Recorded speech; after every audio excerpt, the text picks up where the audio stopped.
So there's this paradox. When looking forward, we are afraid of our mistakes.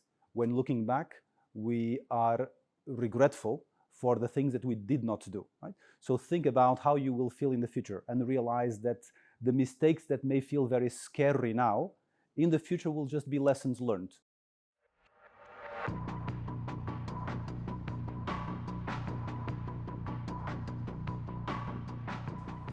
The first clearly is ask more questions. We all suffer from an enormous amount of overconfidence bias, which is true for every healthy human being. We believe that we know more than we do, and we believe that we can predict the future better than we can. This is backed by an enormous amount of research.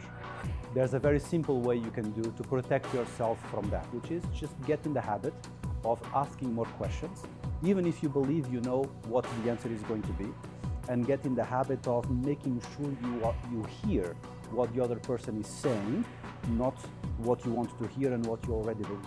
This requires checking, repeat the answer in your own words back to the person. You'll be surprised, probably people report that when they do this, between 60 and 70% of the time, the other person says, oh no, that is not what I meant. The second advice is apparently contradictory with this one, but again, it's the point of separating information collection and execution, which is when you are in the process of executing, when you want to carry your views forward, don't be afraid of speaking first. People greatly underestimate the power of the first voice, the first number on the table, the first choice that gets discussed. That is incredibly impactful in a way that we don't see, that we don't appreciate. So don't be afraid of speaking first. Give positive feedback to others. We tend to be overly focused on criticism, on trying to correct other people's behavior by telling them what they did wrong. That just doesn't work. The power of positive feedback is just awesome. Of course, you have to be genuine. You cannot come across as deceitful or not truthful.